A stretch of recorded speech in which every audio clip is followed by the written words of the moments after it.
Bismillahirrahmanirrahim.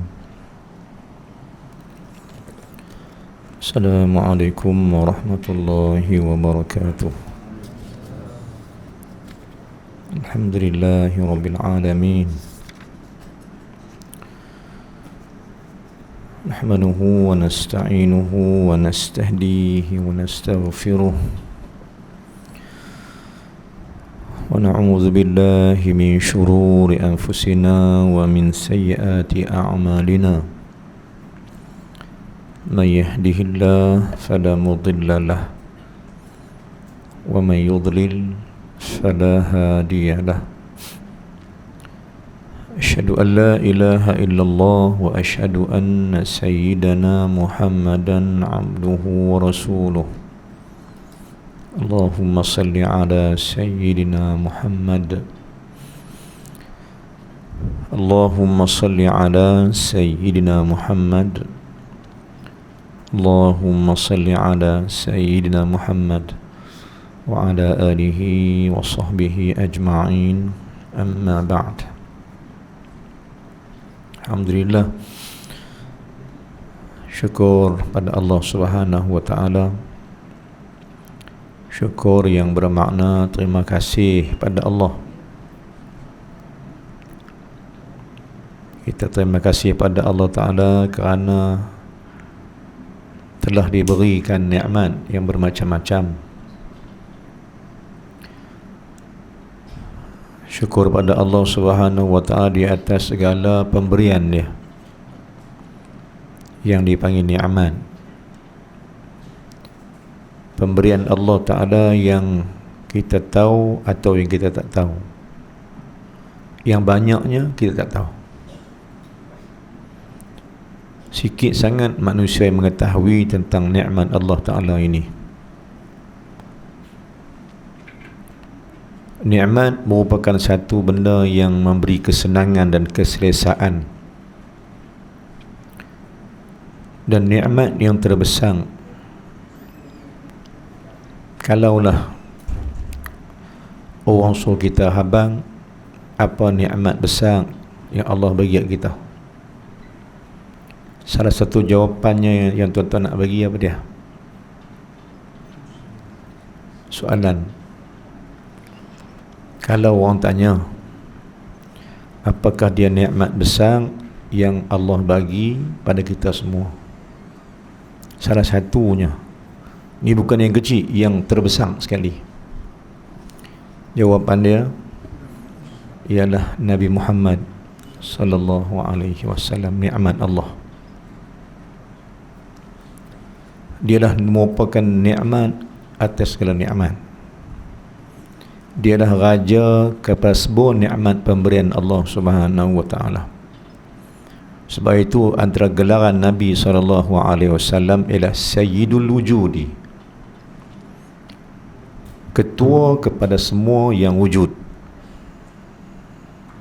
kerana dia merupakan nikmat yang paling besar daripada Allah Subhanahu wa taala. Walakinna aktsaran nasi la ya'lamun, tapi ramai manusia yang tak mengetahui. Bila ada Nabi SAW, banyak nikmat yang kita tahu, yang dikhabar Nabi SAW. Bila dia tak ada lah nikmat itu,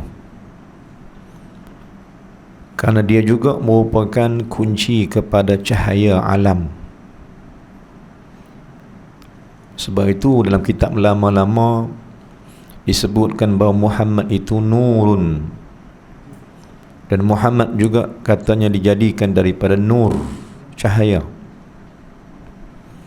Tuan-tuan, puan-puan ya Allah sekalian, boleh tak cara fizikal kita hari ini, boleh tak kita hidup di tempat yang tak ada lampu? Boleh tak kita hidup di tempat yang tak ada cahaya? Tak boleh. Dan kita akan rasa rimai kalau satu lampu terpadam. Spontan atas apa yang Allah atur kita. kita rasa tak syok, rasa tak senang kalau cahaya itu hilang, atau cahaya itu tak ada, atau cahaya itu gelap. Tempat bercahaya itu gelap. Maka terjemahan cara spiritual dia, apabila orang tu tak ada cahaya dalam hati dia, maka akan timbul rasa gelisah dalam kehidupan. Dia jadi tak tora, kerana cahaya itu telah hilang. Seperti mana fizikal kita, bila rumah tak ada lampu, musalla tak ada lampu, surau tak ada lampu, pakat rayuh, mana pi lampu, mana pi lampu, awak tak ganti, awak tak ganti, awak duit di mana, tak ada duit ke? Mana dia Tok Siak? Tok Siak juga. Tok Siak kata, saya tak tahu Tok Imam, naik Tok Imam pula. Pakat rayuh pasal lampu tu tak dinyalakan. Maka begitulah Allah nak ajak didik kita. Sebenarnya tuan-tuan Allah sekalian, jom terima apa juga yang Allah jadikan di alam ini. Jangan terima dia sebagai satu benda negatif, tapi terima dia sebagai satu tarbiyah Allah. Apa yang jadi pun, hujan turun, kemarau, bah, apa yang jadi kat hamba ini, dia kena terima dengan positif. Dia kena terima dengan mengetahui siapa yang buat. Kalau sakit, terima dengan positif. Kalau susah, terima dengan positif. Sebab yang tu semua tu mai daripada siapa? Mai daripada Allah. Jom kita perhati, kita tengok, supaya termasuk kita pada golongan-golongan yang dipanggil oleh Allah Ta'ala sebagai uqala, bukan juhala. Uqala maknanya orang-orang yang ada akal.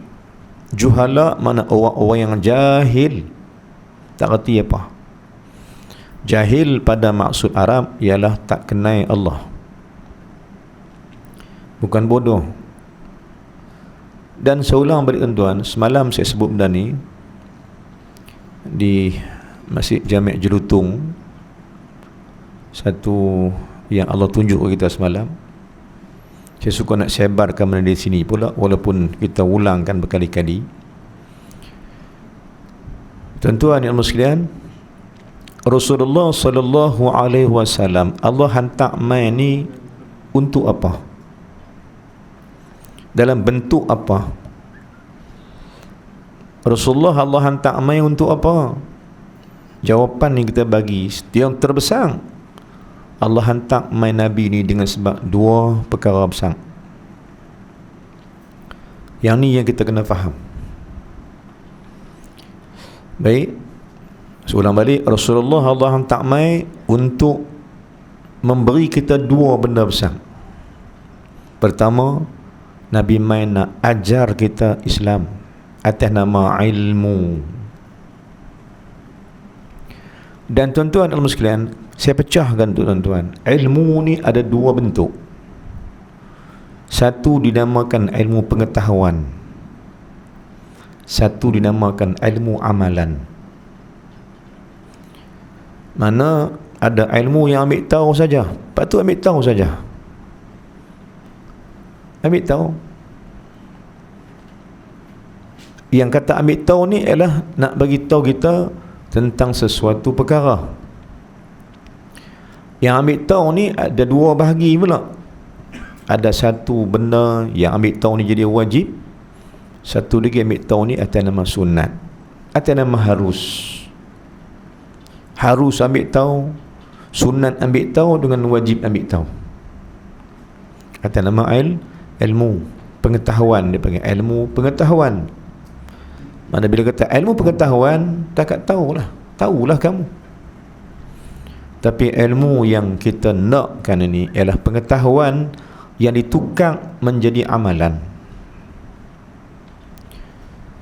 Jadi tuan-tuan dan sekalian, Nabi SAW mai bukan nak bagi tahu saja. Dia mai sebab nak suruh kita amal akan apa yang kita tahu. Mana kalau ikut mengaji ni banyak yang tahu. Dan sahabat-sahabat Nabi SAW, Rasulullah didik mereka macam mana? Rasulullah didik mereka, Allah didik mereka dengan mereka tak akan buat, mereka tak akan pergi cari ilmu lain selagi mana yang mereka mengaji malam, mereka tak amai, mereka tak. Selagi mana tak amai, mereka takkan, selagi mana mereka tak beramal, mereka takkan cari, kalut nak cari ilmu saja, kan mereka kalut nak beramal.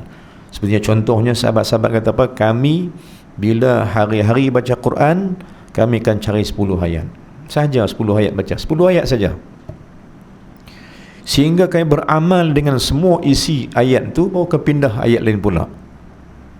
Maknanya dia praktikal. Umat Nabi SAW di zaman Nabi SAW adalah umat yang very practical. Mereka sangat-sangat beramal dengan ilmu yang mereka tahu. Maka di situ kunci kekuatan. Di situ kunci kekuatan sahabat-sahabat Nabi SAW, kerana mereka beramal. Jadi tuan-tuan yang muslim, saya batal balik, ilmu yang kita cari biarlah dia menjadi amalan, bukan sekadar pengetahuan ambil tahu. Tauhid contohnya, Allah bagian-bagian, Allah wujud, qidam, baqa, ambil tahu. Tapi mana praktikal kamu? Mana amal kamu? Di balik kamu tahu Allah wujud, kamu nak buat apa? Di balik kamu tahu Allah tu Ar-Rahmanur Rahim, kamu nak buat apa? Di sebalik kamu tahu bahawa Allah ni begini, begini, begini, alimun, kaunuhu aliman, qudrat, iradat dan sebagainya. Bila kamu tahu Allah ni macam tu, kamu nak buat apa dengan dia? Jangan sampai kamu tahu dia buat apa, kamu pula tak tahu nak buat apa kat dia. Kerana kamu hanya mengetahui tentang dia, tapi kamu tak ketahui tentang kamu. Maka bila mengetahui tentang Allah Subhanahu wa ta'ala, siapa yang cerita pasal Allah? Yang cerita pasal Allah Nabi SAW. Maka nak tahu tentang Allah, kena ambil tahu tentang Muhammad itu SAW. Bila kita kenal Muhammad, kita kenal Allah Ta'ala. Nak kenal Allah, nak kenal Nabi Muhammad SAW, nak kena buat apa pula? Saya ulang balik. Nak kenal Allah, kena kenal Nabi. Soalan dia, nak kenal Nabi, nak kena buat apa? Jawab dia, kamu tidak akan kenal Nabimu itu selagi mana engkau tak kenal dirimu sendiri. Hang tak kenal diri, hang nak kenal Muhammad macam mana? Maka kita sambut Maulid Nabi bertahun-tahun ialah untuk mengetahui bukan hanya dia, tapi kita nak tahu siapa kita ini, di mana standing yang patut kita berdiri, umat mana, diri kita mana nak berdiri ni sebagai umat Muhammad SAW. Sebab saya ulang balik tuan-tuan, saya ulang balik benda yang dikupas oleh ulama-ulama sebelum ni. Kita ada 5 status. Nah, jika kita duk cari status pasal dunia, kita pun nak cari juga status pada segi akhirat. Dunia kita cari status kita. Kita kau ni berpangkat, kau ni tak berpangkat, kau ni orang kaya, kau ni orang tak kaya, kau ni orang mulia, kau ni orang hina, kau ni orang baik, kau ni orang jahat. Kita duk bahagi kot tu.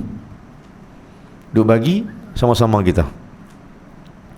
Tapi tahukah kita bahawa tuan-tuan, kita sedang dibahagi-bahagikan oleh para malaikat Allah Subhanahu wa ta'ala juga.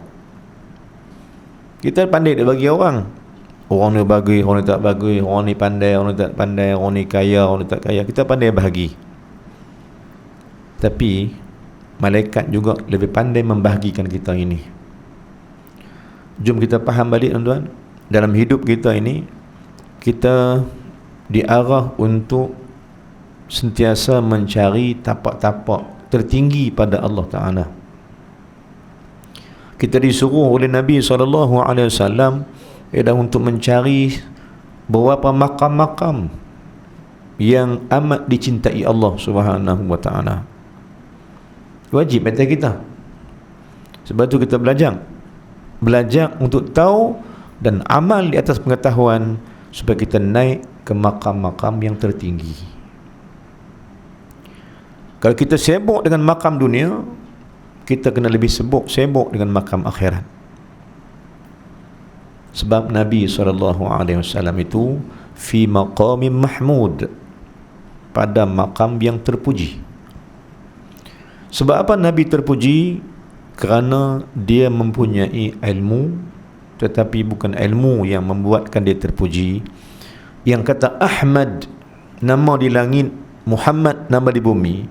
Yang kata terpuji itu, maksud Muhammad dan Ahmad adalah yang terpuji. Yang terpuji itu bukan nama dia saja terpuji, bukan ilmu dia terpuji, tapi akhlaknya, akhlak yang terpuji. Jadi tuan-tuan dan sekalian, kita punya race, kita punya racing sama-sama kita ni, perlumbaan kita ialah untuk menjadikan siapa yang lebih berakhlak dengan akhlak yang termulia. Ini kita punya race. Baik, kita punya perlumbaan untuk letak diri di makam mahmud, seperti mana Nabi telah meletakkan makam diri dia di makam yang terpuji. Kerana Allah angkat status dia dan derajat dia. Maka tuan-tuan, mencari syurga Allah Subhanahu wa ta'ala ialah berdasarkan mencari di mana tapak yang sepatutnya kita duduk, golongan mana yang kita nak kena duduk. Tuan-tuan, puan-puan ilmu sekalian, tuan-tuan, kita faham tak apa maksud siratal ladzina an'amta alaihim? Agak-agak dia makna apa ayat tu? Siratal ladzina an'amta alaihim. Habis tu yang baca kita pun amin. Amin ni makna apa amin? Amin maknanya minta. Amin maknanya bermohon, merayu. Itu yang kita tafsirkan. Di ma'had saya baca bab tu, bab fiqh. Kita kupas bab apa maksud amin itu. Ada 4-5 makna dia. Antara makna amin daripada, ya Allah, perkenankan permintaan kami. Jadi bila kita berkata amin, sepatutnya kita tahu kita minta apa. Rupa-rupanya kita minta pada Allah Ta'ala angkatkan kita, letakkan kita di makam yang terpuji bersama dengan orang yang telah diberi nikmat oleh Allah. Apa nikmat dia? Nikmat diangkat oleh Allah ke makam-makam terpuji. Itu kita baca tu, siratal ladzina an'amta alaihim. Saya cuba nak bawa tuan-tuan sekalian pada mana? Pada hakikat amalan. Bukan amalan yang pengetahuan, tapi amalan di atas amalan. Buat nak betul. Buat yang sampai ke akar umbi dia. Buat sungguh-sungguh. Sebab bila mana kita tahu dasar amalan, kita akan buat dengan sungguh-sungguh. Bila kita minat satu benda tu, kita akan pulun. Kadang-kadang kita tengok apa tuan? Tengok hujan-hujan turun, orang main bola juga. Nah, hujan turun, kilat pun mereka duduk sepak lagi. Petang nak bola pun tak nampak, sepak juga. Maknanya apa? Maknanya mereka ni cukup gila bola lah, kita kata. Pasal apa mereka sanggup hujan pun main bola juga? Pasal apa bila gelap malam pun sepak juga? Pasal apa? Sama-sama kosong. Dua skor ni nak skor, siapa nak dapat ni? Kosong-kosong, tak skor-skor. Tiba-tiba last minute dah gelap, tak nampak dah, bola tak nampak, 1-0, menanglah pihak tu. Tuan-tuan, 1-0 ke berapa? Depa ni skor, depa ni menang. Kami menang 1-0, sudah gelap dah. 1-0 kami menang 1-0. Sebenarnya bukan 1-0, 0-0, 2-2-0. Pasal apa? Maghrib ke mana? No? Ibadat ke mana? Baik, tuan-tuan dan puan-puan, betapa manusia itu bila dia tahu dasar dia, jadi minat lah. Ada orang minat golf, saya tak minat golf, saya pun tak reti katuk kot mana. Katuk-katuk cari bola-bola. Main apa ni? Bola masuk dalam dalam tasik, nak buat macam mana? Bola katuk-katuk lekat atas pokok, nak buat macam mana? Dia tak reti. Bau 3 buah par, 20 buah par ni apa benda ni? Tak reti kita. Yang kita tahu satunya. Apa dia? Apa dia? Katuk masuk turis, dia punya hole in one. Oi, mana nak boleh ke tu? Katuk masuk turis ni. Kan kita ada katuk 10 kali tak masuk juga. Dia ni katuk-katuk sekali turis masuk. Hadiah dia ada hadiah lah. Oh, makna tuan-tuan, makna apa dia? Kita akan tahu, kita akan seronok nak main kalau kita tahu. Main tu amal. Dan seronok nak amal benda tu bila kita mengetahui sistem dia macam mana dan sebagainya. Sebab itu gabungan antara amal dengan ilmu ni penting. Tahu dulu, lepas tu kena amal. Baik, maknanya tuan-tuan dan sekalian, betapa kita diajar oleh Allah Ta'ala mengetahui. Dan saya berkata tadi, jom cari ilmu untuk amalan, kerana esok kamu akan tiada lagi. Esok kita akan tak ada. Yang kita nak bawa pergi ialah bukan pengetahuan, kita nak bawa pergi ialah amalan. Kan? Kalau gitu bermakna jom kita terjemahkan, kita cayakkan pengetahuan kita pada amalan. Bukan hanya duk tahu tapi tak amal. Baik, maka ilmu ini bila ambil tahu, pertama dasar Nabi SAW, sifat nubuah ini ataupun Allah hantar Nabi ini dengan dua sifat utama ni, dengan dua benda utama. Pertama, Islam bukan agama kebudayaan. Maksudnya Islam bukan agama ikut-ikut. Ikut orang sembahyang, orang puasa, orang bersuruh, balik. Bukan dia gitu. Islam bukan agama budaya. Dia agama apa tuan? Agama ilmu. Ilmu agama yang kena reti. Agama yang kena ada pengetahuan, supaya kita ada amalan di balik pengetahuan. Tapi yang jadi peliknya, macam mana boleh amal tanpa tahu? Contohnya, kita tak tahu main golf, tapi nak main golf macam mana? Rosak habis golf tu, lingkup habis. Kawan kata, aku lemah perut main ni, dia katuk ikut dan aku katuk cuma. Kan? Maka orang tak reti main, nak main dengan orang reti, jadi rosak game. Macam itulah salat ini rosak bila masuk orang yang tak ada ilmu. Nampak tak? Sebab apa? Sebab games ataupun kita kata permainan salat ini satu jenis bentuk, kita kata macam kita terjemahlah pakai permainan. Kalau salat itu sebagai satu permainan, bila masuk orang tak reti main, ikut. Seperti mana permainan bola, masuk orang tak reti main, jenuh. Bola lepas keluar pun, dia sepak juga. Bola main dengan tengah padang pegang tangan, jenuh. Pengadil jenuh keluar angkat. Pengadil jenuh keluar angkat merah. Sampai habis main tinggal dia seorang. Pasal apa? Semua tak tahu nak main. Tapi kena keluar outside, kena keluar tinggal dia seorang. Dia kata nak main apa ni? Pakai keluar habis tinggal goalkeeper aja. Pasal apa kena keluar? Pasal tak reti main semua. Sebab itu saya ulang balik tuan, orang yang nak main bola sepak, orang yang telah dilatih, yang telah ditrainkan mereka tu, ada kemahiran, skill dan sebagainya. Macam itulah salat atau ibadat, dia kena ada satu skill. Dia boleh minti baik kot dan. Jadi skill tu itulah ilmu dan kemahiran. Supaya apa? Supaya amalan game itu jadi cantik. Tuan-tuan yang sekalian, ini kalau bola sepak ni, kita kata kalau yang tak reti main jadi rosak permainan, samalah salat akan rosak jika masuk dengan orang yang tak betul. Tapi nak buat macam mana? Main jugalah. Kan? Kita dalam solat ni kita nak ajak yang tak pandai, kita nak ajak sama-sama. Tapi kalau berterusan, yang tak ada ilmu berterusan, dia masuk dengan orang yang berilmu, kemungkinan dua, sama ada dia dapat ilmu daripada orang yang berilmu ataupun dia merosakkan amalan orang berilmu. Dua tu je lah. Jadi tuan-tuan yang Allah sekalian, kita nak kena faham kadang-kadang ilmu untuk kita buat sesuatu benda.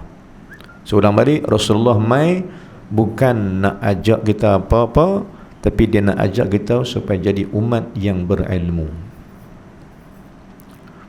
Tuan-tuan yang sekalian, tuan tengoklah kalau ada dalam siapa ada Quran, refer muka surat 20.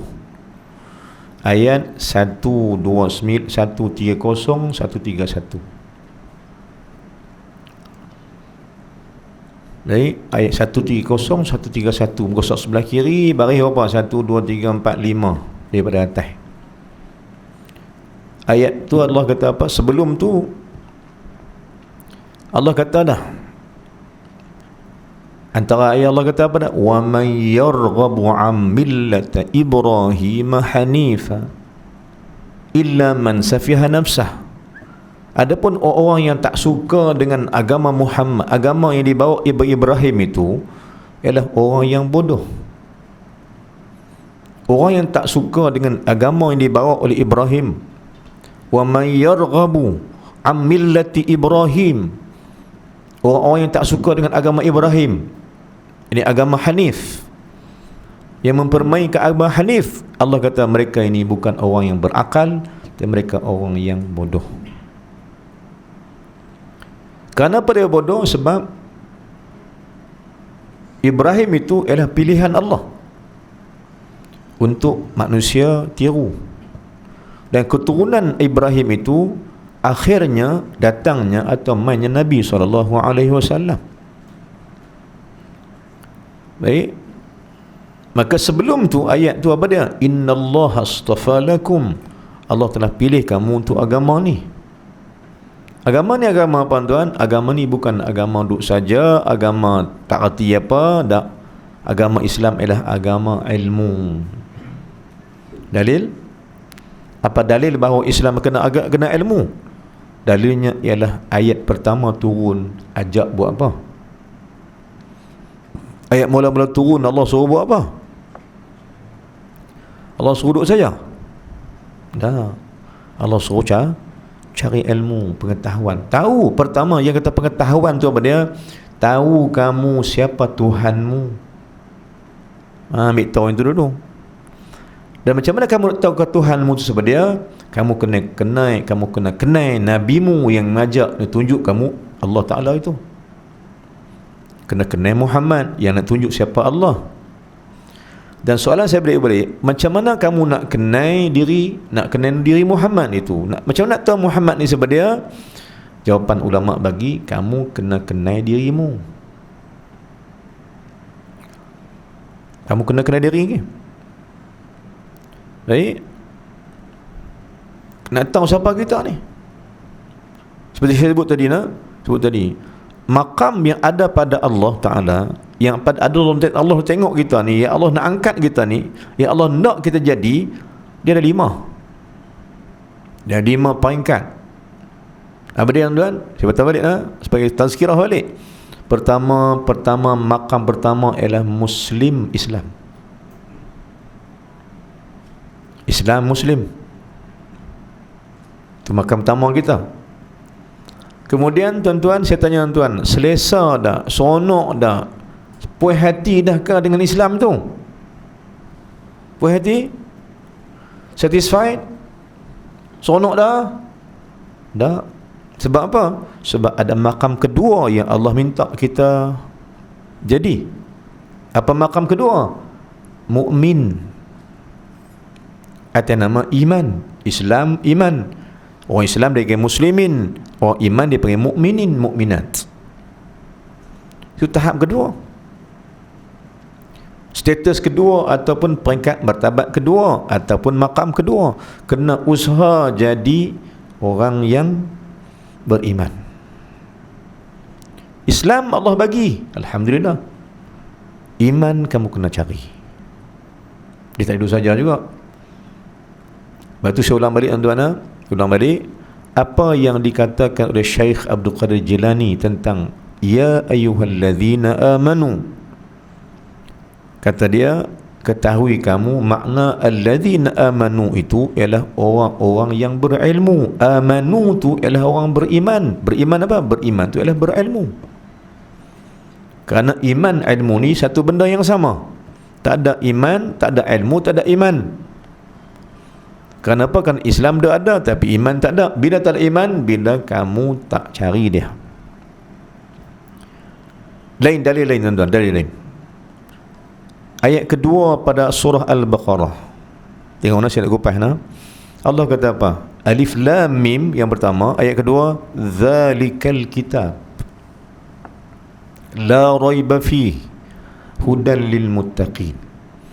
Kalau kaji dalam bahasa Arab tuan-tuan, zalika ini dipanggil isim isyarat lil ba'id, nama tunjuk benda jauh. Zalika. Kalau dia benda dekat, dia panggil hadza. Tapi mai ayat ni Allah kata zalikal kitab, makna pada itulah kitab. Dari segi makna asal dia, pasal apa itu? Tuan-tuan, pasal apa Allah kata itu? Allah kata ini, maknanya benda tu jauh daripada hang kena pergi cari. Isi kitab tu hang kena pergi cari.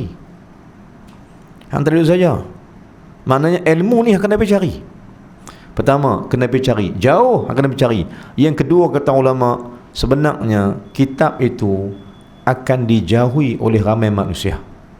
Maka isim isyarat al-ba'id zalika tunjuk dua benda. Benda tu, kitab tu jauh, ataupun kamu sentiasa menjauhkan dia. Dua makna tu ni. Itu makna apa? Kalau segi tafsir perkataan zalika. Zalika maknanya itu. Bilawan zalika tu maknanya pada muzakkar, pada perkataan yang laki-laki. Tu perkataan perempuan dia panggil tilka. Zalika lawan tilka. Hadza lawan hadhihi. Tapi ayat ni Allah tak kata hadzal kitab, tapi Allah kata zalikal kitab. So oleh makna apa? Maknanya jauh dan dijauhkan. Kalau dah jauh hang tak boleh cari, lama-lama lagi jauh, lagi jauh, lagi jauh kamu dengan kitab. Tuan-tuan, saya ulang balik, kitab itu, Quran itu kalam Allah. Siapa jauh pada Quran bermakna jauh daripada mantik. Kita pakai ilmu mantik. Siapa jauh daripada Quran bermakna jauh daripada Allah. Soalan saya, sanggupkah tuan-tuan jauh daripada Allah? Mau ke? Sedang kedua kata bismillah. Apa makna bismillah? Bismillah mana aku bersamamu ya Allah. Engkau bersama aku ya Allah. Tak bisa. Dan kalau tengok tulisan pun tuan-tuan, tulisan pun dia ejaan dia ba sin mim alif lam lam ha. Tulisan maknanya sambung. Ba sin sambung bermakna apa? Bermakna kita diminta oleh Allah sentiasa bersambung diri dengan dia. Maknanya kita diminta oleh Allah sentiasa bersama dengan dia, jangan putih, jangan kerat. Ayat dah tunjuk pergerakan hidup. Ayat Allah Ta'ala dah tunjuk macam mana kehidupan. Baik, maka Allah kata bismillah. Dalam bahasa Arab juga ada dua makna bi. Ada dua makna dengan, ba dan ma'a. Dua-dua makna dengan. Contohnya bismillah, satu lagi ma'allah. Dua-dua ni terjemah bahasa Melayu makna dengan. Tapi ada makna dah, ada perbezaan dah antara bi dengan ma'a. Ulama Nahu jawab ya, ulama Quran jawab ya. Bi bermakna kamu bersama dengan dia, takkan putus selamanya. Tapi bila masuk ma'a, ada ketika hang bersama, ada ketika hang tinggal dia. Contohnya innallaha ma'as sabirin. Allah bersama orang yang bersabar. Hang sabar, Allah bersama. Hang tak sabar, Allah tak sama hang. Sebab dia guna ma'a. Tapi kalau guna bi, bismillah, lagu mana pun Allah hadang kita. Ya tuan-tuan yang muslim. Jadi jom kita faham balik, Allah sentiasa sama dengan kita. duk ada tak mana pun. Dan Allah suruh kita jadi hambanya yang berilmu, kerana Allah itu, seolah balik, Allah itu alim, maka dia nak bagi kita tahu dia tu alim, dia bagi kita ilmu. Nampak tak? Saya kupas begini, bila Allah nak bagi tahu kita dia maha alim, maha mengetahui, dia suruh kita ilmu, mengaji ilmu. Kerana apa beza alim dengan ilmu? Jawapan dia hanya pada huruf ya. Ejaan sama, ain lam mim ilmu, ain lam ya mim alim. Maknanya orang berilmu akan kenal Allah yang alim. Maka Nabi SAW dia nak tunjuk kita Allah tu sebab dia. Dia beritahu bahawa kita ni kena kenal Allah tu maha alim. Nak tahu Allah alim, kena jadi ilmu. Kena cari ilmu. Dan ilmu tu kalau kamu tak cari dia, dia makin jauh. Tuan-tuan, praktikal dia. Mari kita tengok suasana kita ni. Adakah Quran ni jauh daripada kita atau dekat? Dengan diri kita sendiri. Adakah Quran tu jauh daripada kita atau dekat? Tengok kita. Sebab tu seolah balik, nak kenal Nabi tengok kita, nak kenal Allah tengok kita. Siapa satu ilmu yang ulama suruh mengajak kita, ulama ajak kita adalah ilmu kenal diri. Siapa kenal diri, dia kenal Muhammad. Siapa kenal Muhammad, dia kenal Allah Subhanahu wa ta'ala. Baik, maka ilmu kenal diri ni. Nak tahu kita ni ada ilmu Quran ke tak? Tahu, tengok diri. Quran jauh ke atau dekat dengan kita? Kita kenal diri kita. Hari-hari tengok Quran ke atau hari tengok yang lain? Dan kita nak tengok kita balik. Sebab tu orang tanya Sayyidina Ali bin Abi Talib dan ulama-ulama lain, hatta Atras Skandari rahimahullah, syekhuna pun orang tanya, macam mana nak tahu Allah Ta'ala tu macam mana dengan kita? Orang tanya dia, macam mana kita nak tahu Allah dengan kita macam mana? Maka dia jawab, hang nak tahu Allah macam mana dengan hang kena tanya hang dengan Allah macam mana. Senang, simple jawapan dia kan. Kamu nak tahu Allah dengan kamu macam mana, hang tengok hang dengan Allah macam mana. Satu. Yang kedua, kata Syekh Yusuf kat saya, hafizahullah, dia kata kalau hang nak kenal hang sama dia, hang tengok masa seorang-seorang hang buat apa. Situlah hang. Nampak? Ilmu nak kenal diri. Kalau hang nak kenal hang sama dia, waktu hang seorang-seorang hang buat apa, itulah hang. Kenapa? Kerana manusia ni dengan orang ramai dia lagu lain, dia seorang-seorang dia lagu lain. Nah, kalau nak kenal hang ni siapa sebenarnya, waktu hang bersendirian hang buat apa, itulah kamu. Bila kata aku tuan-tuan, bila Syekh kata aku, saya fikir betul. Rupanya nak kenal diri kita tentu. Kalau sibuk di masa lapang kita dengan Allah Ta'ala, dengan Quran, benar kita dengan Allah. Dan bila kita dengan Allah, ketahuilah kita dengan Allah ini bukan kita. Sebenarnya sebelum kita bersama dia, dia awal dulu dengan kita. Mana? Sebelum kita baca Quran, sebelum kita main salat, sebenarnya bukan kita. Sebelum kita pergi kat dia main kita dulu. Contoh saya bawa kepada tuan. Nak faham ayat ni, tuan baca ayat ni. Radhiyallahu anhum wa radu an. Siapa dulu redha? Siapa dulu yang meredai siapa? Allah redha kita dulu ke kita redha Allah dulu? Jawapan dia, radhiyallahu anhum. Allah redhakan mereka itu, wa radu anhu, baru dia redhakan Allah. Maknanya sebelum kita salat, mai salat, baca Quran, sebenarnya kata ulama, sebelum kita beramal tu, sebelum kita bersama dengan Allah, sebenarnya Allah dulu telah bersama kita. Dia yang bawa kita mai, dia yang gerakkan kita mai, kan? Itu Allah Ta'ala. Sebelum kita bersama dengan dia, dia dah lama dah bersama dengan kita.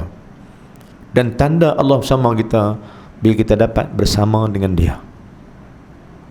Sebab tu ulama Malaysia kata apa? Waktu lapang hang buat apa? Hang tahu Allah sama hang, tengok betul lapang hang buat apa. Adakah hang bersama dengan dia?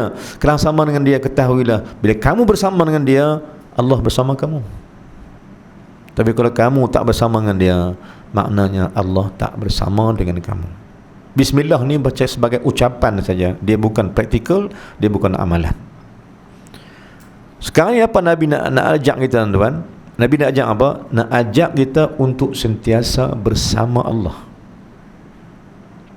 atas nama Bismillah, bersama Allah pada semua urusan, makan, minum, tidur, berjalan. Tuan-tuan, pasal apa kita nak bersama Allah? Dan hakikatnya kita bersama Allah sebab kita pun kata ke Allah,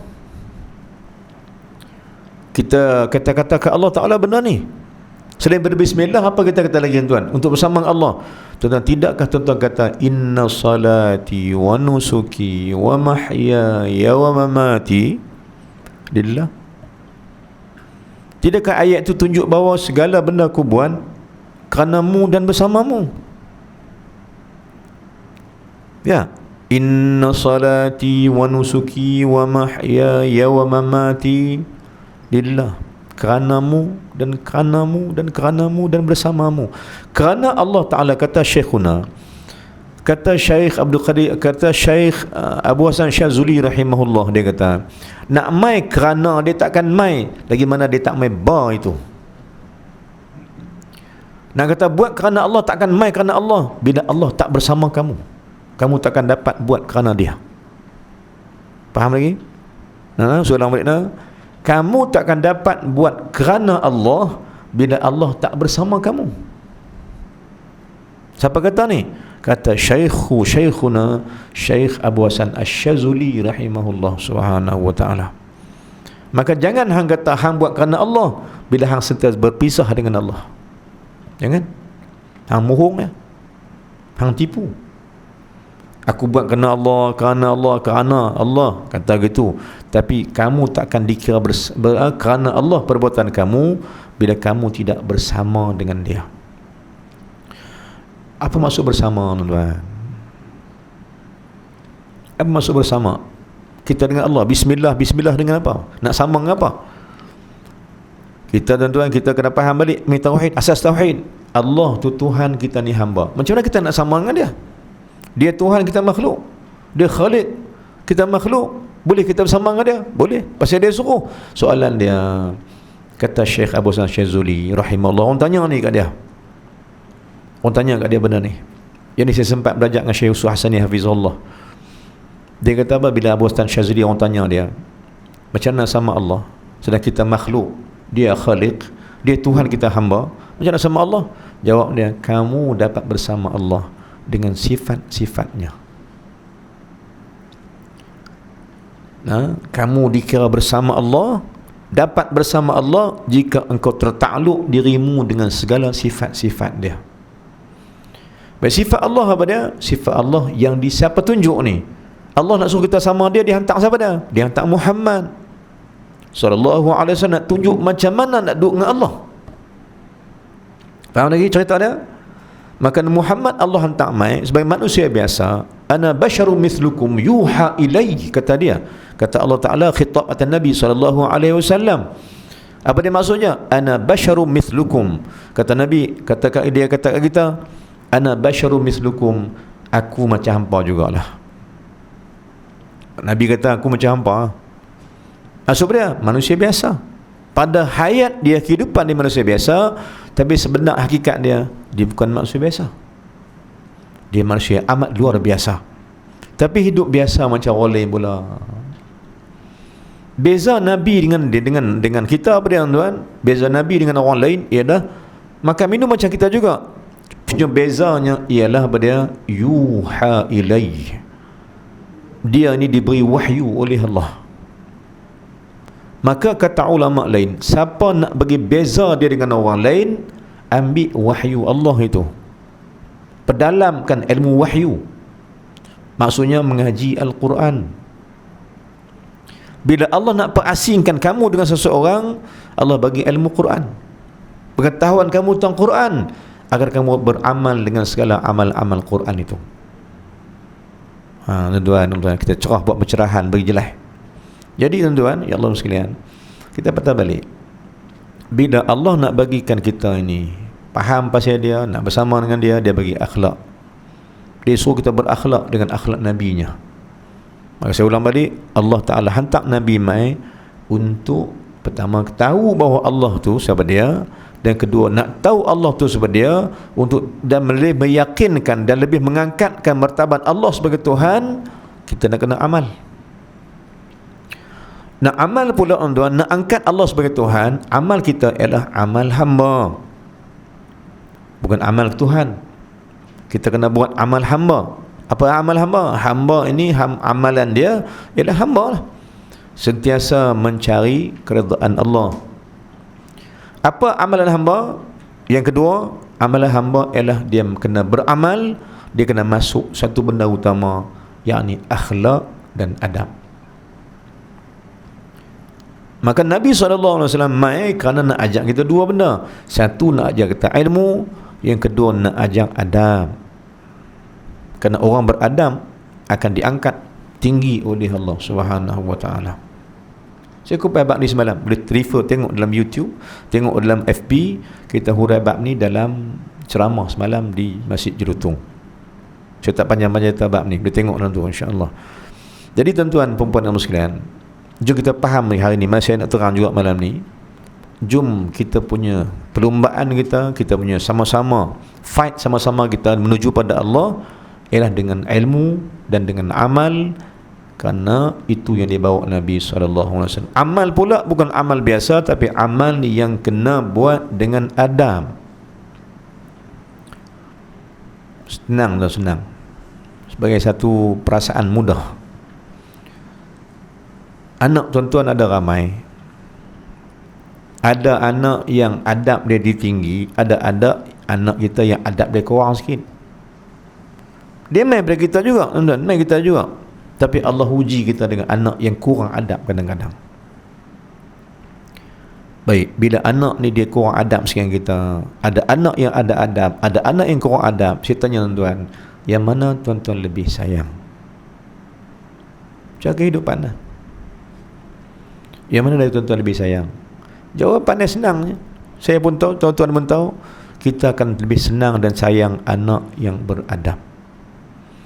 Maka dia yang Nabi bawa. Nabi nak ajak kita, jom jaga adab untuk kamu disenangi Tuhan kamu sendiri. Jom jaga adab untuk kamu dicintai oleh Allah Ta'ala sendiri. Jom jaga adab. Maka siapa yang tunjuk adab? Muhammad SAW. Dia penuh dengan adab. Cerita semalam, beza Musa dengan Nabi Muhammad SAW tak mana? Apa beza Nabi Muhammad SAW dengan Nabi Musa AS? Dua-dua Nabi. Tapi pasal apa Nabi Muhammad tinggi, dia sampai dia panggil Sayyidul Ayyam, jadi Sayyidul Anam, penghulu pada semua makhluk. Apa beza Muhammad dengan Musa? Jawapan dia ialah kerana Muhammad itu adabnya tinggi. Contoh saya buat semalam, tuan-tuan faham juga benda ni kan? Contoh saya buat semalam, tuan-tuan tengok lah. Syekh Su kata apa saya? Dia kata Musa itu pernah minta ke Allah nak jumpa Allah. Dia minta nak jumpa Allah, kan? Dia minta nak jumpa Allah Ta'ala. Di waktu dia munajat di bukit Tur Sina, di second train, atas puncak bukit itu di Mesir kan, bukit yang tinggi ni, nak naik 3 jam lebih nak naik. Dia minta ke Allah Ta'ala di celah munajat daripada Allah, waktu dapat bercakap dengan Allah Ta'ala, dia minta ke Allah nak tengok Allah. Dia minta, tuan-tuan, Musa minta, Allah takdirkan Musa minta nak tengok Allah Ta'ala. Tuan-tuan, perempuan sekalian, Allah bagi tak? Allah bagi tak? Tak. Allah tak bagi. Sebab Allah kata apa? Dunia bukan tempat nampak Allah. Dunia bukan tempat hang nampak Tuhan hang. Sebab dunia tempat kotor. Mana boleh tempat kotor nak tengok yang mulia? Tak boleh. Dia kena tempat mulia juga baru nampak Allah yang maha mulia. Kena bersih juga baru boleh masuk tengok benda yang bersih. Itu sistem dia kan. Maka Musa minta nak tengok Allah Ta'ala, Allah tak bagi. Tapi tuan-tuan tengok nak, Musa minta dengan lidahnya nak jumpa Allah. Kita kata kita segi tu nampak dan betapa adab tu ada kurang sikit lah. bandingan Muhammad sallallahu alaihi wasallam. Rasulullah sallallahu alaihi wasallam memang teringin juga nak jumpa Allah, tapi dia tak pernah minta dengan lidah dia. Sehingga satu ketika dia batin dia menjerit duk minta nak jumpa Allah, tapi mulut tak keluar. Allah tahu hati dia. Sehingga satu ketika Allah jemput dia untuk jumpa Allah pada malam Isra' Mi'raj. Maknanya ini kata Allah Ta'ala hadis kursi, Allah kata, siapa sibuk ingat aku lebih daripada duk minta-minta kat aku, akan kuberikan benda yang dia tak pernah minta. Hadis kursi Allah. Mafhum dia. Kalau hang sibuk beribadat pada Allah, tinggal meminta ni, bukan minta apa, tinggal nak minta air bukan. Sistem hikam dia kata apa? Mintalah benda yang Allah kehendaki, jangan kamu minta benda yang kamu kehendaki. Kerana mungkin yang kamu kehendaki bukan yang Allah kehendaki. Allahu Akbar. Mana? Maka berhati-hati di atas permintaan. Be careful, kena jaga-jaga atas permintaan. Takut permintaan kita tu benda yang Allah tak setuju, tapi Allah bagi, sebab Allah Maha Adil. Maka Musa minta pada Allah nak tengok Allah, Allah tak bagi. Tiba-tiba jumpa Allah Ta'ala ni bukan Musa, tapi dapat kat Muhammad sallallahu alaihi wasallam. Nampak hebatnya Muhammad. Kenapa Allah pilih dia untuk jumpa Allah? Kerana adabnya yang tinggi itu. Allah sayang dia. Allah sayang Muhammad sebab adab dia. Dalil lain. Betapa doa yang diminta oleh Nabi Musa AS, Rabbi zidni ilman, dalam surah Taha. Ya Allah, tambahkan bagiku ilmu. Tapi Nabi SAW tak minta untuk tambah ilmu, tapi dia minta apa? Dia minta ke Allah, Adabani Rabbi fa ahsana ta'dibi. Ya Allah, adabkanlah aku dengan adab yang tertinggi, ya Allah. Dia minta adab, Musa minta ilmu. Maka Allah angkat yang beradab ke tahap yang paling dahsyat. Ulama kata apa? Siapa yang makin tinggi ilmunya, makin dahsyat adabnya. Baik, siapa yang paling tinggi ilmu akan beradab dengan adab yang tinggi. Maka jom tuan-tuan, kita mengaji ni bukan suruh nak bererti. Kita mengaji ni sebab nak jaga adab dengan Allah, adab dengan makhluk, adab dengan Nabi, adab dengan mak ayah. Pagi tadi kita hikam kita baca di kampung. Nah, di kampung kita baca juga. Kita hikam. Saya mula muqaddimah pagi tadi, boleh refer tengok juga rakaman kita. Nak dapat ilmu laduni, nak dapat ilmu hikmah, kena ada beberapa prinsip. Nak dapat ilmu hikmah Allah, pertama kena jaga adab dengan Allah. Yang kedua, nak dapat ilmu hikmah, kena jaga adab dengan Nabi SAW. Ketiga, nak dapat ilmu hikmah, jaga adab dengan orang tua hang, mak ayah. Dan yang keempat, nak dapat ilmu hikmah, kena jaga adab dengan gurumu sendiri. Dan yang kelima, nak dapat ilmu hikmah, kena jaga adab dengan sama-sama orang mengaji. 5. Cara untuk dapatkan ilmu hikmah, adab dipelihara. Saya tak kupai bab tu. Bila saya kupai bab ni lebih panjang. Yang penting apa tuan? Jom belajar, bukan ambil tahu, tapi belajarlah untuk menjaga adab, lagi reti lagi beradab. Umpama apa tuan? Umpama patah Melayu kata apa? Padi lagi berisi, lagi tunduk. Kan? Bukan lalang. Lagi besar, lagi naik menyacak. Lepas tu jadi padi. Lagi banyak padi, lagi tunduk. Lagi banyak ilmu, lagi tawaduk. Itu prinsip kepada agama. Dan Allah tak akan angkat orang yang sombong. Allah dah habaq, Nabi dah habaq dah. Man tawadda'a rafa'ahu Allah, man takabbara wada'ahu Allah, kata Nabi SAW. Man tawadda'a, siapa tawadda', rafa'ahu Allah, Allah angkat. Man takabbara, siapa sombong, wada'a, Allah hinakan dia di tempat yang paling bawah. Dah. Maka tawaduk tu punca. Tawaduk tu akhlak. Dan tawaduk ni bukan punca dia punca kod duluan, dia punca kod dalam. Bila hati merasakan kamu itu siapa, bila hati rasa hang siapa, hang kenal hang siapa, ketika itu bermulalah akhlak tawaduk itu. Jom ngaji, kenal diri. Kita bukan siapa pun. Yang status sama-sama kita ni bukan kita, Allah Ta'ala yang bagi. Contohnya, oh kau ni pengarah, kau ni kuli, kau ni apa, kau ni bos, itu Allah Ta'ala yang bagi. Tidak bolehkah, tak bolehkah Allah tukarkan kuli jadi bos, bos jadi kuli? Boleh, anytime Allah boleh tukar. Tapi Allah tak buat, sebab Allah nak tengok hang lagu mana.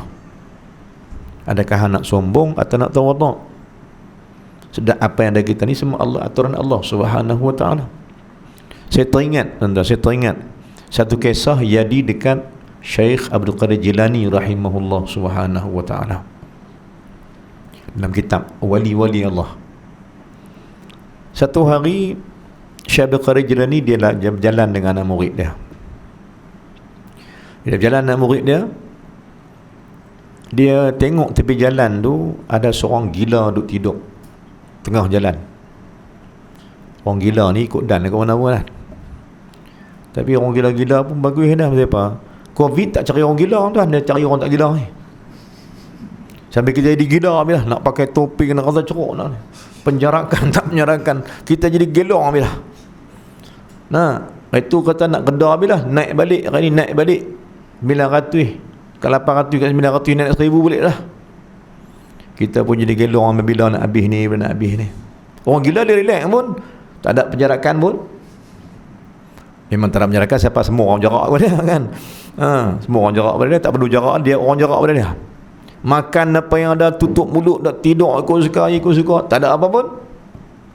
Kan tuan-tuan muslimin. Baik. Orang gila ni tidur tepi jalan. Bila tidur tepi jalan, lalulah Syekh Abdul Qadir ni dengan anak murid dia. Bila lalu situ, dia pun kata kat Syekh Abdul Qadir ni, dia kata apa? Dia kata, Syekh Abdul Qadir bagi salam ke dia. Syekh bagi salam, dia tak jawab salam. Dia tak jawab salam. Bila tak jawab salam, anak murid dia kata, apa orang gila ni tak mau jawab salam? Dia kata apa? Hampa pi dulu. Syekh Abdul Qadir, hampa pi dulu, tinggal aku dengan dia. Dia ni bukan sebarang orang. Hampa pi dulu. Kerana murid dia jalan agak ke 10 langkah pi depan.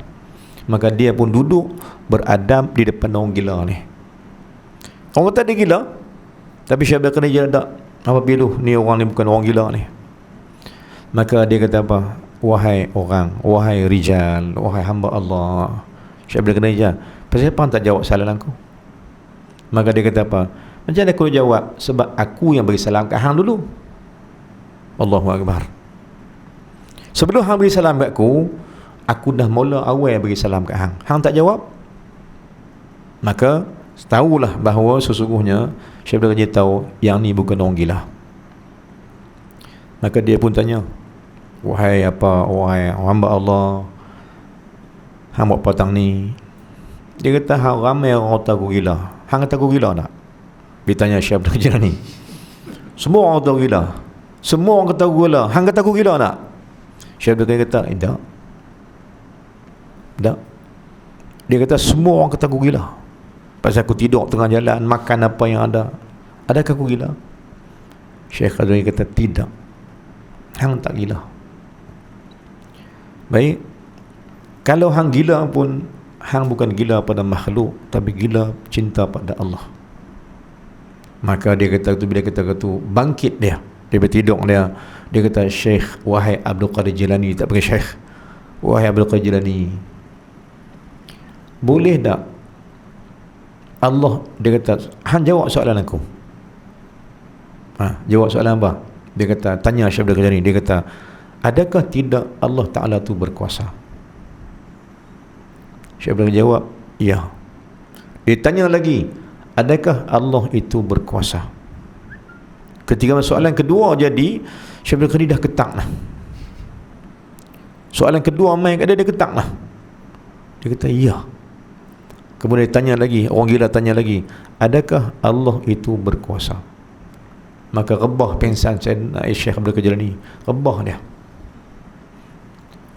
Dia orang gila ni mangkit jalan pergi tinggal dia gitu je. Anak murid terpa mai gerak dia mangkit, buh ayak bagi minum ayak. Setelah seketika baru sedap balik Syekh Abdul Qadir ni. Daripada apa? Pingsan dia. Maka anak murid tanya, wahai Syekh, apa jadi kat hang? Dia kata, aku ni terkejut dengan apa yang ada tadi. Hamba dengar dia kata apa aku, kami dengar-dengar gitu-gitulah. Maka Syekh Abdul Qadir kata, sebenarnya orang gila yang hamba kata gila ni bukan gila, dia wali Allah yang lebih dahsyat daripada aku. Kenapa? Kerana dia wali yang ditutup kewalian dia oleh Allah. Siapa tak tahu. Adapun aku ni, kata Syekh Abdul Qadir ni, Allah beritahu orang tentang awali kewalian aku, tapi dia ni wali yang ditutup oleh Allah akan kehebatan dia. Jadi tuan-tuan dan sekalian, maka Syekh Abdul Qadir sebenarnya dia tanya aku 3 soalan. Aku jawab pertama, yang kedua aku gerun, dan ketiga aku rebah, turilah, aku takut dah. Anak murid tanya apa ditanya oleh orang gila tadi, wali Allah Ta'ala tadi. Maka Syekh Abdul Qadir dia kata yang pertama ditanya, adakah Allah Maha berkuasa? Aku jawab ya. Ditanya lagi, adakah Allah berkuasa? Aku jawab ya, tapi aku takut dah. Bila ditanya aku yang ketiga, adakah Allah Maha berkuasa? Yang ketiga, aku rebah kerana aku bimbang dan aku cukup risau. Aku ketang dah. Anak murid dia kata, tanya 3 soalan ya. Sama 3 soalan tu. Pasal apa yang rebah habisnya? Itu soalan anak murid dia kan. Soalan simple ya, habis rebah habis. Maka Syekh berkata, soalan dia itu, walau soalan dia di mulut, tapi jawab soalan sebenar itu ada di hati dia. Hanya aku yang mengetahui apa tanda dan maksud soalan dia. Maka dia cerita, sebenarnya yang pertama ditanya aku, adakah Allah Maha berkuasa? Dia tanya betul, adakah Allah berkuasa? Aku jawab ya. Tapi soalan yang kedua, bila ditanya Allah berkuasa tak, dia ada sambungan soalan tu lagi yang dia tak sebut, tapi dia sebut dengan hati sampai ke aku. Apa soalan dia? Dia tanya, adakah Allah itu Maha berkuasa menjadikan aku ni kau? Boleh kalih tak? Ada Allah Ta'ala boleh kalih dah hang jadi aku? Ketika tu Syekh kata, aku takut dah. Aku takut apa? Aku takut Allah tu buat aku jadi dia. Dan bila tanya aku lagi yang ketiga, adakah Allah Maha berkuasa? Yang ketiga dia tanya apa? Maksud dia, adakah tidak boleh Allah buat hang jadi aku? Aku jadi hang jadi aku, boleh tak? Boleh. Maka bila kata boleh ni, bila-bila masa hang boleh jadi gila macam aku. Hang mau tak? Ketika tu Syekh kata, aku tak sanggup Allah buat gitu, aku rebah, aku bimbang dengan perbuatan Allah yang bila-bila masa boleh ubah kita. Maka tuan-tuan, maksud saya apa? Maksud Syekh Abdul Qadir ini, jangan kita rasa kita ni okey, tapi kita ni boleh tukar bila-bila masa. Jangan rasa siapa-siapa, somebody, jangan orang tu. Kerana hari ni dia, esok mungkin kita. Mungkin hari ni dia bersalah, esok kita pula bersalah. Mungkin hari ni dia berdosa, esok kita ada pula berdosa. Sedangkan dosa ini hari-hari duk main kita ya. Tak pernah lekang daripada dosa. Sama dia ataupun kita. Maka kita dengan dia sama aja. Itu hadis Nabi SAW. Nabi kata apa? Nabi kata, setiap orang bersalah dan berdosa. Yang terbaik orang bersalah itu ialah siapa yang kuat dan paling banyak bertaubat pada Allah Ta'ala. Yang tuan yang sekalian, Rasulullah main ni untuk apa tuan? Untuk ajak kita adab dan akhlak sebagai seorang hamba Allah yang bila-bila masa boleh bertukar. Bila kita faham lagu ni tuan, akan tak lekallah doa kita pada Allah Ta'ala. Akan jadilah kita sentiasa mengharapkan bantuan Allah. Kita nak minta Allah bersama kita sentiasa agar kita tak berubah dan terkalih dengan pemberian dan dugaan Allah. Kita boleh diuji oleh Allah pada bila-bila masa. Hari ini kita kata okey, mungkin esok pula kan? Maka perjalanan kita pada Allah Ta'ala sedia diuji. Jadi tuan-tuan Allah sekalian, Nabi SAW dia nak main untuk diajak kita benda ni. Dan ilmu adab ini, ilmu dan adab, gabungan sifat Nabi SAW, yang mana Nabi SAW ambil sifat Allah. Ulang balik, Bismillah itu denganmu ya Allah, bermaksud dengan sifat-sifatmu ya Allah. Kerana ayat penghabis itu Bismillah, dua ayat belakang tu ialah sifat. Bismillahirrahmanirrahim, itu kita baca. Ar-Rahman Rahim sifat. Bismillah dengan apa? Maksud apa? Dengan Allah. Maka denganmu ya Allah, aku nakkan sifat engkau. Maksudnya siapa dapat sifat Allah, pasti Allah bersama dengan dia, dan dia berdapat bersama dengan Allah Subhanahu wa taala. Ini jalan dia. Rasulullah SAW ialah seorang yang penuh dengan adab dan akhlak Allah. Tengok balik, kaji balik dia. Antara sifat Nabi yang terbesar apa dia tuan? Penyayang. Sebab tu Allah sebut dalam surah Anbiya, bagi ketujuh daripada bawah, bagi ketujuh pada bawah. Kalau kira balik surah Anbiya, akhir safhah, akhir muka surah Anbiya belah kanan, terjumpa ayat yang berbunyi wama arsalnaka illa rahmatan lil alamin. Siapa Muhammad? Rahmatan lil alamin, membawa rahmat seluruh alam. Apa dah rahmat? Kasih sayang, bukan benci, bukan permusuhan, bukan bergaduh. Nabi bawa apa tuan? Nabi bawa, maknanya orang yang berilmu akan nampak pada kasih sayangnya. Orang yang berilmu nampak pada adab dia. Adab dia adab kasih sayang. Sebab itu tuan-tuan, saya ulang balik, saya batal balik, Rasulullah bukan ajak kita nak sembahyang saja, tapi Rasulullah ajak kita macam mana nak ambil buah salat itu. Nampak pokok ada buah, takkan nak makan pokok, dia makan buah. Soalan nak ambil buah tu macam mana? Ambil buah macam mana? Maka salat bukan salat, jom nampak buah salat itu. Jawapan dia, apa buah salat? Apa buah salat? Jawab dia, akhlakmu yang manis itu. So, buah tu manis. Baik, maka ulama kata kalau dia mukmin yang sebenar, mukmin sebenar akan memberikan buah manis pada orang. Kalau orang minta buah bagi, itu akhlak orang mukmin. Itu maksud hadis Nabi. Nabi kata apa tentang buah kurma dan sebagainya. Baik, orang beriman seperti mana pokok kurma yang buah manis bagi ke orang. Perumpamaan Nabi SAW hadis. Jadi tuan-tuan yang muslimin, kita ni bukan nak mengaji apa, tapi kita nak mengaji macam mana akhlaknya Muhammad itu. Bukan nak cerita pasal sembahyang je tak. Tidak cerita tentang Muhammad berakhlak. Pasal apa dia akhlak? Pasal apa dia akhlak yang tinggi? Sebab padanya kecintaan kepada umat. Tuan-tuan bagi tengok nak, betapa Nabi SAW ini cerita dalam kitab ialah hadis. Bila kiamat alam ini, Allah gantikan alam ni dengan alam akhirat. Baik, Allah ganti dengan alam akhirat. Alam ni kubur. Lepas tu alam lepas kubur, Allah bangkitkan manusia pada kubur. Allah buatkan alam lain yang hanya Allah mengetahui macam mana dia buat. Tiba-tiba hari itu hari bangkit manusia, dia panggil Yaumul Ba'thi, hari kebangkitan manusia. Nabi jumpa Allah. Tengok, apabila Nabi SAW bangkit daripada kuburnya di Madinah itu, kubur Nabi di Madinah, makam dia di Madinah, dibangkit dari situ. Bila kiamat, Nabi bangkit daripada kuburnya. Dalam hadis kata apa? Nabi bangun daripada kuburnya selepas habis ditiup sangkakala, kiamat habis semua dah, reda habis semua, tak ada apa dah, aman, tenang, tentram. Maka bangkitlah Allah, bangkitkan Muhammad itu daripada kuburnya. Hadis kata apa? Bila Nabi bangkit daripada kuburnya, Nabi mengibas-ibaskan bajunya yang terkena debu. Dia keh-keh debu. Dia bangkit daripada kubur dia. Kenapa? Kerana jasad Nabi tak pernah repun. Dia tak dimakan oleh tanah itu. Sebab Allah haramkan tanah dan apa juga memakan akan jasad Nabi yang mulia. Maka bila dia bangkit mereka daripada kubur, Nabi kibas-kibas baju dia yang berkenatan debu-debu tu.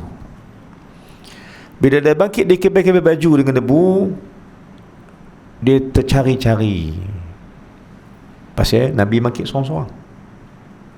Ketika mana Nabi tercari-cari, Allah hantar Jibril berteman dengan dia. Jibril mai. Maka Jibril tanya, siapa kamu cari, ya Muhammad?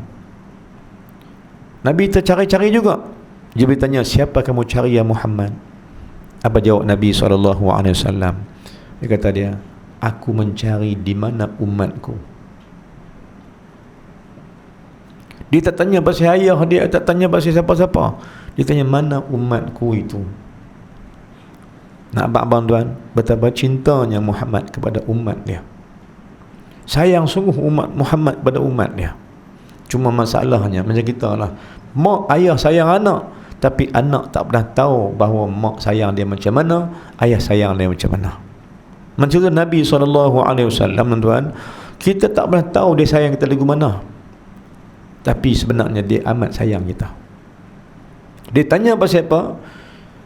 Pasal tanya kita siapa? Sebab dia kata, aku cari mereka untuk ajak mereka itu ke syurga. Bila dah bangkit semua dah, Allah bangkitkan kaum-kaum yang Allah dah bangkitlah orang soleh bangkit semua. Maka Nabi minta pada Allah Ta'ala, ya Allah, izinkan aku bersujud padamu. Kan? Nabi minta apa tuan? Lepas bangkit semua orang, kaum-kaum dia semua di padang mahsyar, dibahagi-bahagikan, manusia itu dibahagikan beberapa kumpulan, habis semua dah, ready semua dah. Nabi kata ke Allah, ya Allah, izinkan ku bersujud padamu. Allah kata apa kat Nabi SAW? Ya Muhammad, sekarang bukan masa ibadat lagi. Allah kata kat Nabi SAW, lah ni bukan masa ibadat. Lah tak ada sembahyang, tak ada dah. Dulu boleh sembahyang. Lah tak ada sembahyang lah. Tak ada siapa sujud ke siapa lagi, tak ada. Hari ni hari hisab, kata Allah Ta'ala kat Nabi SAW. Nabi kata, ya Allah, izinkan aku bersujud. Izinkan bersujud, ya Allah, kerana aku ni hamba kamu selamanya. Maka dialog ni ada dalam hadis. Allah Ta'ala pun setuju izinkan Nabi bersujud, dan Nabi sujud dengan sujud yang lama. Sampai Allah kata, angkatkanlah kepalamu ya Muhammad. Angkatlah. Nabi tak angkat. Dalam sujud dia kata, ya Allah, takkan aku bukan dia bantah tak, tapi dia kata, ya Allah, aku tak mau angkat kepala aku ni sehingga aku tahu umatku di mana. Maka Allah kata, ya Muhammad, angkatlah kepala hang. Angkatlah kepada kamu ya Muhammad, sebab umatmu dalam jagaanku. Nabi kata apakah Allah, ya Allah, sesungguhnya dengan sifat rahimmu ya Allah, aku dapat sifat rahmat daripada kamu ya Allah. Dengan rahmat yang kau berikan ya Allah, aku nak abad kamu ya Allah. Aku tidak redha seorang pun umatku masuk neraka. Aku nak mereka semua masuk syurga ya Allah. Maka Allah kata, akan ku izinkan dia. Dengan apa yang Allah masuk syurga ni, nak masuk kita syurga? Dengan apa? Ketika tu barulah Allah buka, Allah beritahu kepada Nabi SAW dan semua orang lain, sesungguhnya pada Muhammad itu ada syafa'ah, ada syafa'an yang akan bantu sesiapa juga. Sekarang apa? Kerana Nabi tak redha akan umat dia masuk neraka, tapi dia amat redha kalau semua umat dia masuk syurga. Tuan-tuan, sebab tu sudah mari tuan, nak masuk syurga Allah Ta'ala, antaranya adalah cinta Muhammad SAW. Carilah jalan cinta dia. Carilah jalan untuk kenal dia dulu, sebab tak kenal tak cinta. Maka apa benda yang boleh buat bagi kita cinta Nabi, kita buat. Dan satu benda yang saya amalkan selama ni, arahan Syekh sendiri sempena dengan Maulid Nabi SAW tahun ini, saya tak rahsiakan. Syekh bagi lama dah tuan, buat dalam 3-4 kali dah, hampir ke 5 kali sambut dah, atau lebih pada tu lagi.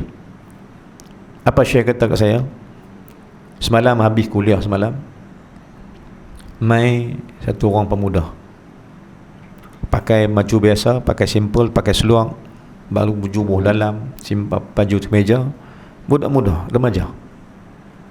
Habis kuliah, habis sembahyang semua dia tunggu nak salam dengan saya. Lepas tu dia mai salam, dia kata, dia bisik ke saya, Syekh, Ustaz, boleh nak nasihat saya satu benda? Maka saya tanya dia nasihat apa? Dia kata, Syekh, saya minta apa yang Tok Guru Syekh pesan kat Syekh, tolong habang kat saya sama. Maka bila dalam masjid tak boleh mohong lah dia minta aku tu. Maka saya kata kat dia, apa yang saya amal adalah apa yang guru saya suruh buat. Apa dia? Syekh apa habang saya apa dia? Saya kata kat dia, Syekh Yusuf pesan kat saya selalu, apa dia ada pesan? Buatlah selalu agar Nabimu senyum melihat engkau. Syekh kata gitu saya, hang kena buat sesuatu yang boleh menyebabkan Nabi gembira dan seronok dengan kamu. Syekh kata, tidakkah hang suka kalau hang tengok Nabi senyum kat hang? Hang seronok tak kalau Nabi senyum kat hang? Seronok. Kalau gitu Syekh kata, kalau hang seronok Nabi senyum kat hang, hang kena buat bagi dia seronok dan gembira. Soalan dia, tuan, saya tanya tuan, apakah benda yang boleh buat bagi Nabi senyum kat kita? Apa dia? Banyak benda kan? Banyak benda. Maka Nabi kan senyum kalau kita buat benda yang dia cintai. Nabi kan senyum bila dia tengok kita buat benda yang dia suka. Macam kita lah, tengok anak kita duk main, kita senyum, seronok tengok dia. Samalah kita tuan-tuan, nak bagi Nabi senyum, buatlah benda yang paling Nabi suka. Soalan saya lagi, apakah dia benda yang paling Rasulullah suka? Yang kita buat dia pasti senyum dengan kita. Saya ulang balik tuan, kalau tuan-tuan Allah takdirkan mimpi jumpa Nabi SAW, tentu akan tahu macam mana Nabi senyum, macam mana Rasulullah senyum dengan kita, kerana dia suka dengan kita. Pasal apa dia suka? Sebab kita buat benda yang dia suka. Jadi apa kita nak buat tuan? Buatlah bagi Nabi suka dan senyum dengan kita. Kerana apa? Kerana bila Nabi kita buat bagi dia suka, dia senyum. Siapa Nabi senyum kat dia, bermakna dia umat Muhammad yang ada fursah, yang ada peluang untuk bersama Nabinya di akhirat. Baik tuan-tuan, itu pesan ke Syekh kat saya lah. Jadi apa tuan? Seterang saya kata, kalau ikutnya ni saya sebut dalam dalam keadaan murid dalam kereta sebelum ni pun, kalau ikutnya program yang saya kena hadir majlis maulid ni sejak pada hari Rabu lagi. Sebelum tu lagi kita dah mula dah program maulid, siang malam pagi petang. Kalau ikut tuan-tuan letih lah. Tapi sampai hari ni, alhamdulillah, sampai hari ni kita masih ada rasa ada kekuatan untuk terus. Hari ni saya last, esok saya rehat Asad, hari Rabu saya sambung balik, Khamis saya pergi ke Greek, sampai hari Ahad saya balik. Penuh dengan program Maulid Nabi SAW. Kadang-kadang kita berisau juga, takut tak larat, takut tak ada kekuatan, sebab tidur tak cukup, makan tak cukup dan sebagainya. Makan tu banyak tapi tak cukup. Habis ni makan lagi ni, makan lagi kan, makan banyak, tadi bagi makan macam, tapi kita tak larat nak makan. Pasal tak sihat, tak larat nak makan, tak larat makan sebab badan letih sangat. Tapi di mana mai kekuatan dia? Kerana pesan Syekh kata, buat bagi Nabi yang seronok. Maka saya bangkit juga tak larat pun untuk buat bagi Nabi seronok. Kerana apa? Kerana inilah tanda cinta kita pada Nabi SAW. Apa kita dapat buat, kita buatlah. Pesan Syekh itu. Jadi apa kita nak buat tuan? Saya seru diri saya dan tuan sama-sama nak bagi Nabi senyum kita. Buatlah benda yang Rasulullah sayang, Rasulullah suka. Buatlah. Apa benda kita mengaji, ada amal, apa benda yang ilmu yang ada pada kita, kita buatlah, amalkanlah agar Rasulullah senyum dan gembira melihat kita sekalian. Betul? Itulah betul dia. Maka saya bagi kat budak tu semalam, kat remaja ni, dia pun ambil, dia pun menangis. Dia baru saya menangis, dia kata terima kasih banyak. Saya kata kat dia, tak ada siapa pernah tanya yang ni hang seorang ya. Bila hang tanya dalam masjid, ustaz kena beritahu kat hang benda apa yang nak buat, kena buat.